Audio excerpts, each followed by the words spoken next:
Donc soyez les bienvenus, moi c'est Laurent, un des conservateurs du musée de Moulin. Donc là vous avez une case à impluvium. La porte est faite à base des racines du fromager. Donc ce sont des anciennes portes utilisées. Donc pour entrer d'abord, il faut taper. Parce qu'on considère chez nous qu'on n'habite pas seul. Donc on habite avec les esprits, les ancêtres et autres. Donc il faut d'abord taper la porte avant d'entrer.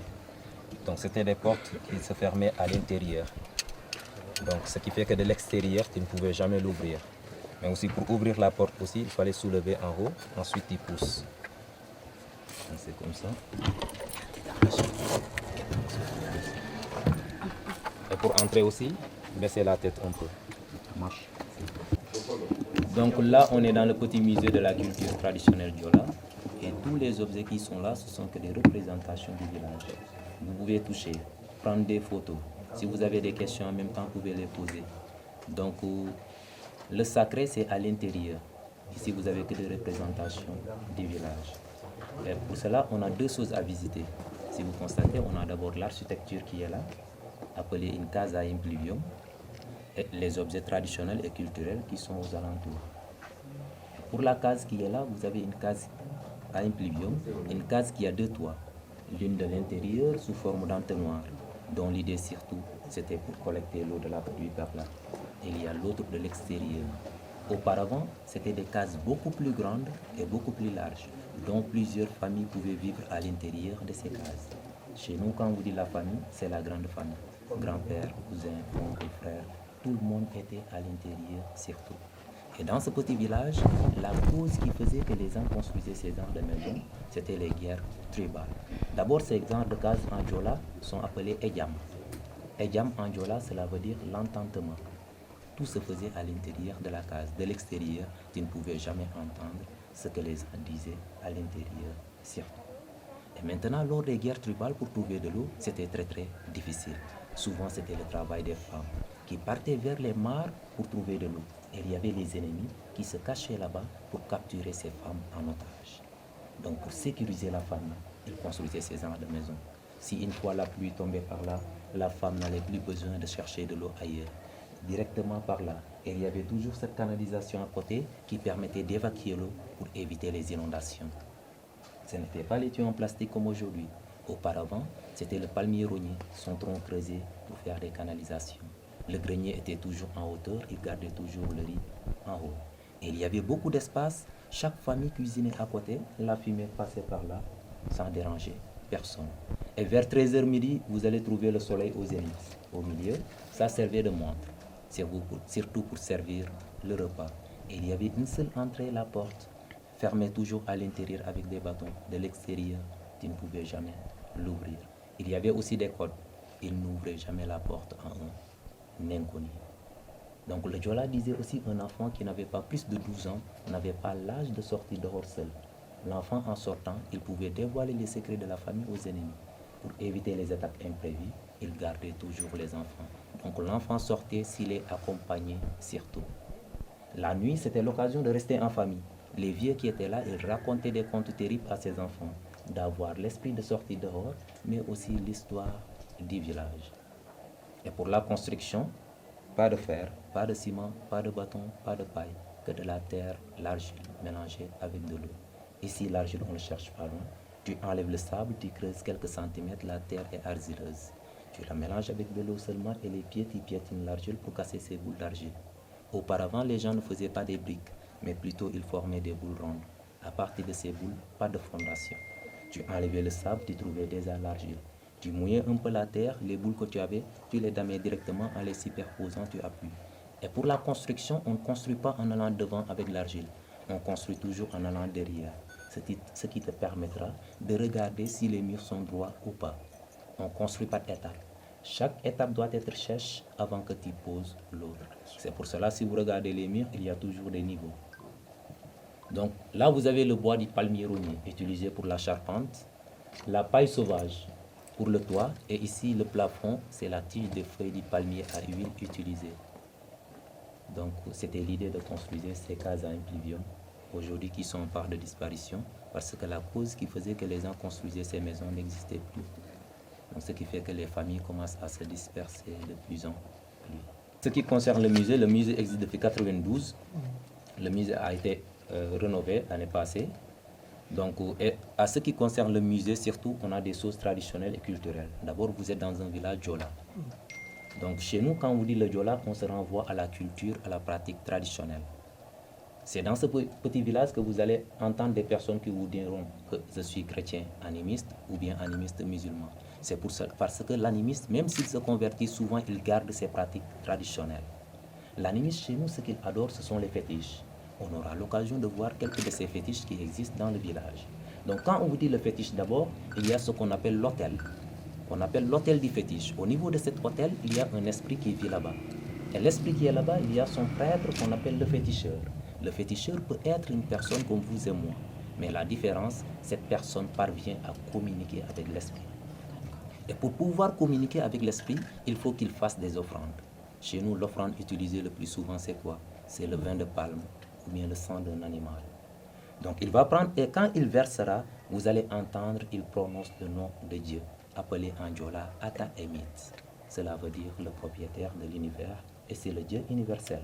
Que le chrétien croit, que le musulman aussi croit, l'animiste aussi, il croit à ce même Dieu. Il a beaucoup d'esprits. Chaque esprit a son rôle à jouer à son nom, mais un seul Dieu. Donc on aura l'occasion, en faisant le tour, de voir quelques de ces fétiches qui existent en milieu Djola, surtout. Ouhouloum, cela veut dire l'hôtel des morts. Chez nous, s'il y a une personne qui est décédée, on amène quelques de ses biens. Par exemple, sa valise, les objets qu'il utilisait, comme ici, on le déposera à côté de ce fétiche. On dira le 6e. Le 7e jour, le mort revient prendre ses biens. Ce n'est pas la personne physiquement, c'est son âme qui revient prendre les biens déposés. Chez le Djola, il croit à la réincarnation. La réincarnation, ce n'est pas au niveau de bêtes ni d'arbres, mais plutôt au niveau des naissances qui reviennent vivre dans les familles. Donc chez le Djola, le mort n'est jamais mort. Donc ces photos qui sont là, c'est l'œuvre de ces objets représentés ici. Ces photos permettront de faire les expositions vers les universités, lycées ou bien s'il y a des festivals. On ne peut pas déplacer les bagages qui sont là, donc on déplace les photos à la place. Là, vous avez des canaries, c'est de la terre cuite. L'argile trouvée au niveau de la mangrove, ce n'est pas le même argile pour la construction des maisons, c'est de la terre cuite. Ça, c'est la marmite, utilisée surtout pour préparer, surtout pour la sauce. Donc, auparavant, le Djola pouvait garder ses poissons très longtemps, une semaine, voire 2 semaines même, sans le frigo. Comment il faisait? Il mettait d'abord ici les feuilles d'oseille, le bissap, ou bien les feuilles des mangues, les petites mangues appelées les mangues pinces. À l'intérieur, il mettait le poisson, sel, citron seulement. Donc pas d'eau. Tu le mettais au feu. Donc chaque matin, tu te levais, tu le chauffais, tu mettais un peu de citron et tu le remettais à sa place. Surtout, on le gardait en hauteur avec des bâtons bien accrochés. Donc ce qui fait que les chats ne pourront pas trouver ce qui était à l'intérieur. Là, c'était pour l'eau. Ça gardait l'eau plus fraîche pour boire, mais aussi les femmes utilisaient auparavant pour trouver de l'eau, chercher de l'eau. Et ici, vous avez des armes utilisées lors des guerres tribales. Donc, on n'avait pas des armes les plus sophistiquées. Donc, ce sont des armes utilisées pour la chasse, mais aussi pour la guerre. Donc, ce fusil qui est là, c'est le colon qui a laissé ça ici. Le Djola ne connaissait pas ces armes-là. Donc, aujourd'hui, il y a des nouveaux modèles que les gens utilisent pour passer des messages surtout, pour alerter à la population s'il y a des cérémonies traditionnelles, comme la circoncision et autres. Cette lance qui est là, ils l'utilisent aujourd'hui pour la danse des funéraires. S'il y a un homme marié chez nous qui est décédé, on le rend hommage. Et seul un homme marié. Si tu n'es pas marié, on ne l'utilise pas pour sa danse. Là, vous avez des armes qui sont là. Et cette arme est appelée casse-tête. C'est la racine de la mangrove. Lors des guerres tribales chez nous, vous allez voir des personnes qui portaient ce qu'on appelle le gris-gris. Le gris-gris te rendait invulnérable devant le couteau, la lance ou bien la flèche. Mais avec ça, le gris-gris ne pouvait rien faire, car ça cassait les os directement. Mais jamais que le sang sortait à cause de ces gris-gris. Ici, vous avez la carapace de tortue de mer, utilisée comme bouclier pour se protéger contre les lances, les flèches et même les casse-têtes, surtout. Là, de l'autre côté, vous avez la peau de l'hippopotame au niveau ventral, utilisée aussi comme bouclier. Auparavant, il y avait beaucoup d'hippopotames ici. Aujourd'hui, non, surtout à cause de la remontée de l'eau salée. Mais aussi, le Diola détestait carrément les hippopotames, car ils ravageaient les récoltes et les gens les chassaient, surtout. De l'autre côté, vous avez un autre fétiche. Le fétiche pour se purifier en milieu Diola, pour se confesser, surtout. Pour vous dire que l'animiste aussi, il se confesse comme le chrétien devant le prêtre. Vous êtes dans un village, là où il y a un mot que les gens connaissent aujourd'hui bien, qu'on appelle en Diola, Nye. Chez le Diola, quand on vous dit Nye, c'est la partie sacrée. Ne touche pas ce qui t'a dit Nye, ne pose pas de questions à ce qui te concerne Nye, ou bien n'entre pas la partie où t'a dit Nye. Les interdits et les tabous chez le Diola. Vous êtes par exemple dans un village où un homme animiste n'entre pas dans une maternité. Chez nous, la maternité est réservée pour les femmes. Une femme aussi qui n'a pas encore eu d'enfant n'a pas aussi le droit d'y accéder à la maternité, seule qu'elle est en état. Aujourd'hui, quand même, avec les études, la science, on a des docteurs qui sont des animistes, des sages-femmes ou bien des matrones. C'est leur travail, au moins la tradition leur permet de faire ces ans de travaux. Mais si un jour ils reviennent dans ce petit village, c'est le moment de te purifier. Maintenant, pour te purifier, tu amènes le riz local. Un tout petit peu. Toi seul avec l'esprit, il n'y a pas une autre personne qui sera là pour entendre ou bien te voir. Tu vas rester devant ce fétiche, il va dire tout ce que tu as fait, tout ce que tu as vu, que tu n'as pas le droit de voir. Tu abandonnes le riz ici comme offre. Ensuite, tu tournes le dos directement à la maison sans parler à une personne en rentrant, ni tourner le dos jusqu'à la maison qui s'est déjà purifiée. Et au moment où je vous parle, ça existe encore. Donc, il y a une petite forêt sacrée là où les gens vont pour se purifier. Et de l'autre côté, vous avez les outils pour le vin de palme. Donc, le récolteur, pour monter son palmier, il utilise cette ceinture appelée kandap en Diola. Donc, il détache là, bien accroché avec le palmier, il le tient comme ça, il est là, un pied après l'autre. Et souvent, quand il monte, il a cette ciseau. Une fois en haut du palmier, il saigne le régime du palmier. Seulement le régime qu'il ne touche pas là. Au niveau du régime, il place ça comme ça, il fait. Cette partie, c'est où il y a le liquide.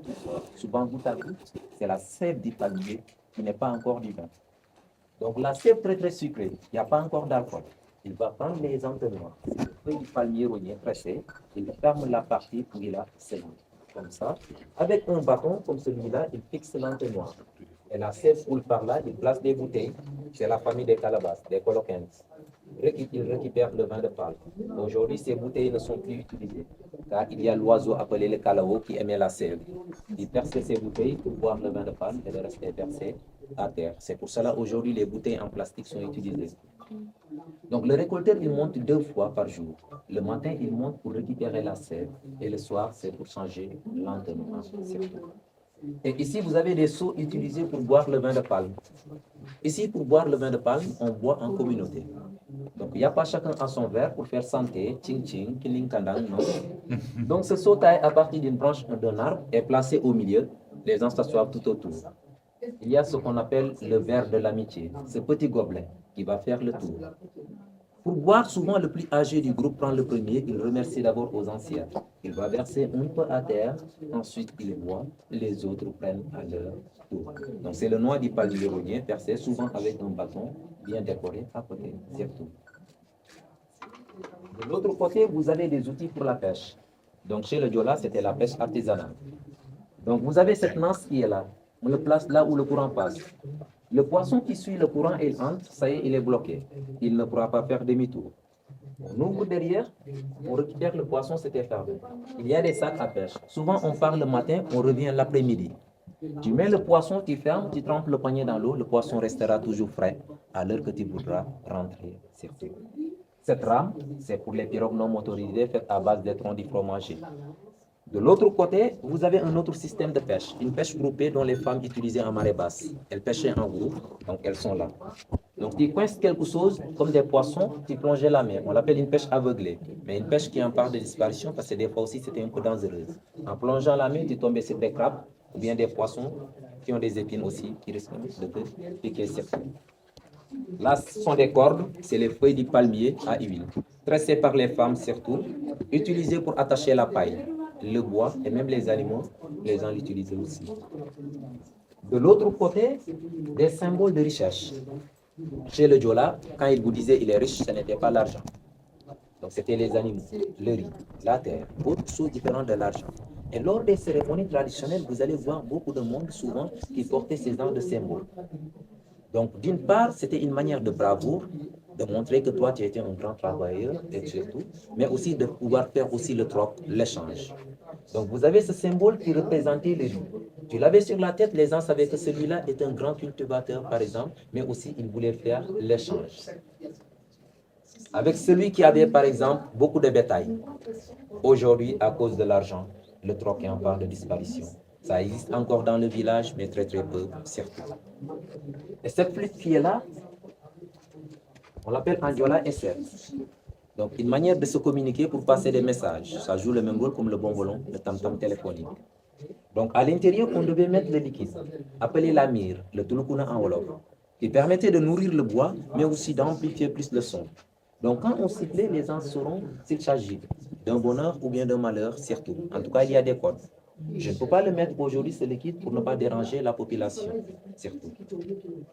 Et ici, vous avez ces paniers. À côté, c'est les feuilles du palmier rogné. Là, vous avez les feuilles elles-mêmes, et ici, vous avez les fibres, la partie la plus résistante. Pour transporter le riz, ces genres de paniers sont souvent utilisés pendant l'hivernage. La manière de les tisser n'est pas la même. Là, c'est plus perméable à l'eau. Donc, ce qui fait que pendant l'hivernage, tu pourras transporter quelque chose sans que l'eau reste à l'intérieur. Mais ici, vous avez les feuilles qui sont moins perméables, la manière de les tisser surtout. Donc, tu l'utilises pendant l'hivernage, tu risques aussi en même temps aussi de transporter de l'eau surtout. Et ici, vous avez un symbole des menottes pour les prisonniers lors des guerres tribales. Ce n'était pas pour les mains, mais plutôt c'était pour les pieds. Ça, c'est une représentation. Il y avait des menottes beaucoup plus grandes. Donc, ce bâton qui est là, qui séparait les deux tibias, tu mettais les deux pieds. Mais il y avait des menottes beaucoup plus grandes, donc ça, c'était encore beaucoup plus lourd. Pour libérer auparavant un seul prisonnier, c'était l'échange des bétails. La famille devait payer 6 bœufs avant de libérer un seul prisonnier certain. Et de l'autre côté, vous avez les mâchoires et les cannes de porc. Le fétiche pour le mariage traditionnel Diola. Dans ce petit village, un homme, avant qu'il épouse ici une fille Diola, quelle que soit sa religion ou bien son ethnie, il faut qu'il donne d'abord la dot à la famille de la fille. La dot chez le Diola, c'est quoi? L'homme donne le cochon, une quantité de vin de palme et une poudre. Le féticheur récupère la dot. Il va utiliser le sang des animaux et un peu de vin, il va verser par là. Avertir l'esprit que la fille quitte sa famille pour aller fondre une autre famille. La viande qui reste et le vin, ça sera pour la fête, surtout. Et de l'autre côté, vous avez une bêche. L'instrument le plus remarquable en saison de pluie. Donc le kajan, utilisé pour cultiver le riz. Donc on forme des sillons au niveau des rizières. Donc on tourne la terre comme ça de gauche à droite, on forme des sillons. C'est le travail des hommes. Et là, vous avez le métal, augmenté par le forgeron. Ce bois qui est là, bien sculpté, qu'on fait entrer à l'intérieur du métal. Le bâton ajouté qui facilitera de se baisser. Pour vous dire qu'au moment où je vous parle, c'est de l'actualité, car ici, l'animal ne travaille pas. Chez le Diola, l'animal est sacré, il ne le fait pas souffrir. Ni pour le transport, ni pour cultiver la terre. On n'a pas encore de machine, ce qui fait que les hommes qui l'utilisent encore. Là, vous avez le pilon et le mortier pour piler le riz. Une fois pilé le riz, il faut le ventiler. Donc, on enlève la coque du riz, donc tu es là. Et de l'autre côté, là, vous avez le parasol du bébé. Donc ici, les femmes, pour aller dans les champs, souvent ne laissent pas leurs petits-enfants à la maison. Le bébé est bien attaché derrière avec le pagne. Et souvent, il y a le soleil qui tape derrière. Il faut protéger quand même le bébé du soleil. Pour vous dire que si vous voyez une femme qui a ça derrière elle, donc ne vous étonnez pas. Un bébé est bien protégé du soleil. Donc, il y a l'autre qui est là, le plus grand, son parapluie, mais aussi le berceau du bébé. Le bébé qui dort dans les champs, la maman n'a pas besoin de porter tout le temps le bébé. Elle met les pagnes à l'intérieur, le bébé peut allonger tranquillement. Mais aussi pendant l'hivernage, la pluie qui tombe aussi, elle prend ça, elle protège le bébé et elle-même de la pluie surtout. Là, vous avez le fétiche qui interdit le vol surtout dans ce petit village. Donc, un fétiche aussi qui protège nos rizières, parce que c'est là-bas qu'on garde surtout la recherche Djola, qui est le riz, les bétails et autres. Pour vous dire que dans ce petit village, le vol est formellement interdit, surtout à ce qui concerne les bétails, le riz et autres choses. Donc, tu voles ces choses-là, souvent tu auras des malheurs qui vont te poursuivre. Ces malheurs peuvent se manifester au niveau de ton corps ou bien au niveau de ton entourage. Et souvent, ce sont des malheurs répétitifs qui viennent souvent.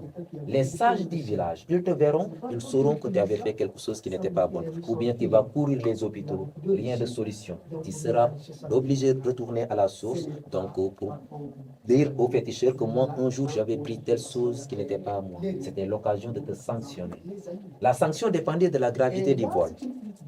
Mais le plus souvent, il va te demander le porc, une chèvre ou bien même jusqu'à une vache.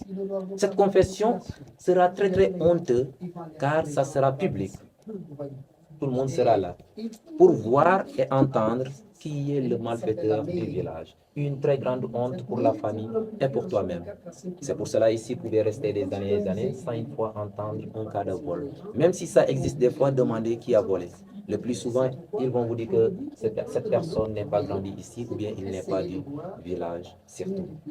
Et là, vous avez l'échelle utilisée pour monter le grenier, les anciennes échelles. Pour monter, on montait latéralement en montant les pieds croisés. C'était comme ça, un pied après l'autre jusqu'en haut. Aujourd'hui, il y a les nouvelles échelles de l'autre côté qui sont là. Et là, à côté, vous avez un vieux tambour. Le tambour qui est très important en milieu diola. Ces arts de tambour sortent s'il y a l'intronisation d'un roi, l'initiation des jeunes ou bien des cérémonies annuelles. Celui-là est particulier. Il y a des pouvoirs à côté qui symbolisent la religion chrétienne. C'est le premier tambour des premiers chrétiens du village offert par les animistes. Juste pour vous dire qu'ici, s'il y a des fêtes, c'est très difficile de remarquer qui est le chrétien, qui est le musulman, qui est l'animiste. Ils sont toujours ensemble, c'est tout.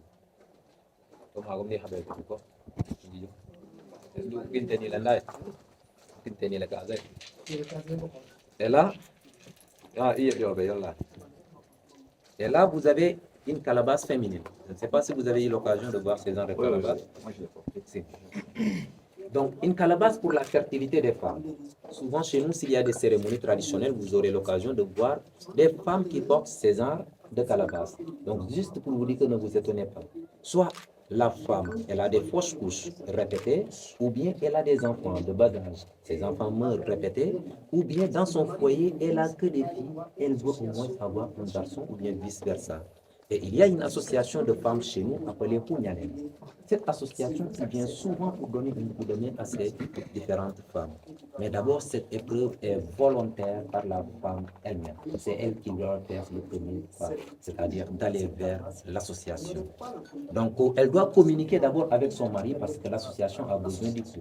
Si une fois le mari est d'accord, ils viendront rencontrer l'association dans leur siège donc pour l'expliquer leurs problèmes. L'association, c'est une association très très puissante du côté mystique, traditionnel et autres. Elle a un grand esprit, elle parvient à communiquer avec les esprits pour essayer de trouver des solutions. Donc en communiquant avec l'esprit, et si une fois elle constate que le problème vient de l'homme, chez nous, malheureusement, l'association ne traite pas des cas d'hommes. L'association non plus ne prend pas en charge les femmes stériles. Seulement des femmes fertiles, mais qui ont des problèmes, des difficultés à avoir des enfants. En ce moment-là, l'association va donner cette calebasse à la femme. Ça sera quand même compliqué avec cette calebasse, car c'est ici que sera son bol à manger, son verre à boire. Si elle n'a pas cette calebasse durant l'épreuve, elle risquera de manger à terre comme une bête. Même si en mangeant, par hasard, quelque chose qui n'est pas bon, mais quand même qui est mangeable, par hasard qui tombait à l'intérieur, elle n'avait pas le droit de l'enlever. Elle mélange, quelle que soit la chose. Si c'est mangeable, même si c'est un oiseau qui traversait, qui laissait le caca, elle mélangeait, elle mangeait. Mais tout ça quand même a un prix. Ça permettait surtout de la purifier, d'enlever les mauvais sorts qui sont en elle. Et durant l'épreuve aussi, la femme ne doit pas vivre directement avec son mari. Elle va vivre dans une autre famille ou bien dans un autre village. Mais quand même, il y aura des moments de rencontre. L'association qui constate que la femme est en état, elle isole le mari. Elle protège toujours la femme jusqu'à le jour de son accouchement. Après l'accouchement, elle garde encore le bébé. Ça peut durer une année, ça peut durer 2 ans, ça peut durer même plus de 3 ans. Pour avoir su que cette fois-ci, le bébé se porte bien avant de les accompagner. En les accompagnant maintenant, ça sera une très grande fête de 6 jours dans le village. Après les 6 jours de fête, la femme pourra garder cette calebasse à côté et manger normalement partout où elle va dans le monde sans cette calebasse. Et les enfants qui naissent ici ont souvent des noms particuliers. Des noms d'un pays, d'un animal ou bien d'une chose, ne vous étonnez pas. Vous allez entendre ici des personnes appelées Conakry, Washington, France, Poubelle, Marmite, Ken Bouboul, Sagar, ces noms pareils. Donc vous allez entendre ces noms. Ne vous étonnez pas surtout. Demandez à la personne, souvent elle aura des explications à vous donner surtout. L'association s'appelle Ounyalen et la femme qui passe l'épreuve en Djola, on l'appelle Anyalena et qui existe au moment. Je vous parle. Et souvent, si c'est un garçon, son oreille est percée avec ses coris pour faire des boucles d'oreilles. Je vous dis que surtout auparavant chez nous, un garçon qui perçait son oreille, c'est pas pour faire star, ou bien beau gosse, ou bien quelque chose, non.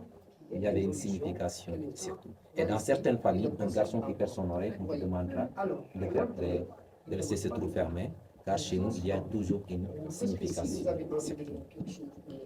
Donc, s'il n'y a pas de questions,